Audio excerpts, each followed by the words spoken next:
এটা যদি ভারত সরকার না চাইতো তাহলে এই প্রেস কনফারেন্স শেখ হাসিনার পক্ষে করা সম্ভব ছিল না। একটা উদাহরণ দিয়ে বলি, 2018 সালে বেগম খালেদা জিয়া যখন কারাগারে ছিলেন, ওনার একজন আইনজীবী নিয়োগ করা হয়েছিল, ব্রিটিশ আইনজীবী, ব্রিটেনের যে পার্লামেন্টের উচ্চকক্ষের উনি সদস্য লর্ড কার্লাইল।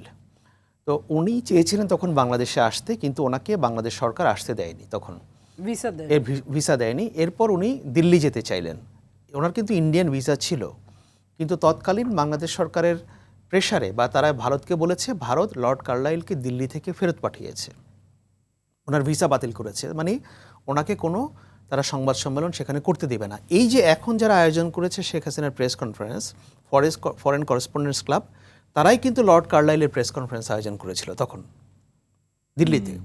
তো আপনি এর মাধ্যমে বুঝে নিন যে কোনো দেশের সরকার যদি না চায়, তার মাটিতে বসে এরকম অ্যাক্টিভিটি কেউ করতে পারবে না।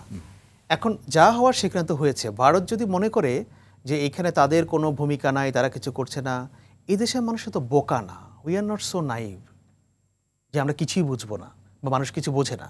এখন পররাষ্ট্র মন্ত্রণালয়, ভারতের পররাষ্ট্র মন্ত্রণালয়ের যিনি মুখপাত্র, তিনি বলছেন যে তারা এই বক্তব্যকে সমর্থন বা অনুমোদনই করছেন না। হ্যাঁ, উনি বলতে পারেন, ওনাদের বলতে তো কোনো অসুবিধা নাই। এটার পরিপ্রেক্ষিতে বাংলাদেশ যে জবাবটা দিয়েছে, বাংলাদেশের পররাষ্ট্র মন্ত্রণালয়, এটার দিকে যদি আপনি দৃষ্টিপাত দেখেন, যে বাংলাদেশ সরকার এর মাধ্যমে বুঝিয়ে দিয়েছে ভারতকে এটা হচ্ছে একটা রেড লাইন, শেখ হাসিনা হচ্ছে একটা রেড লাইন।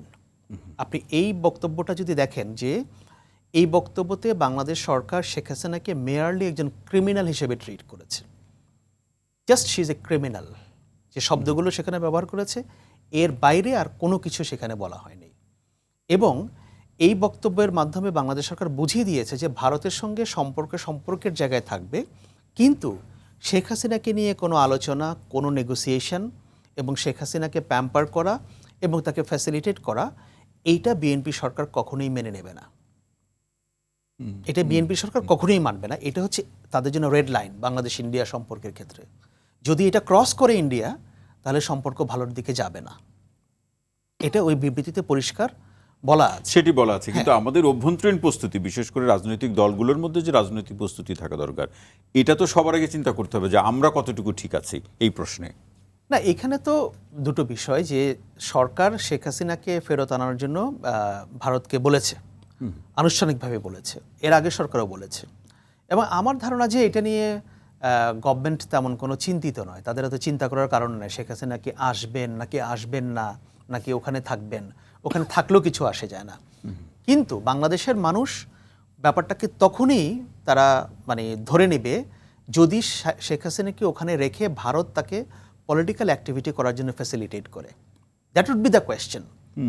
উনি ওখানে, এটা তো আপনি যেটা বললেন, এবং এটা খুব গুরুত্বপূর্ণ যে এই যে রাজনৈতিক অ্যাক্টিভিটিসে তাকে সুযোগ করে দেওয়া, এটা কি প্রেস কনফারেন্সের মধ্যে দিয়ে শুরু হলো কিনা?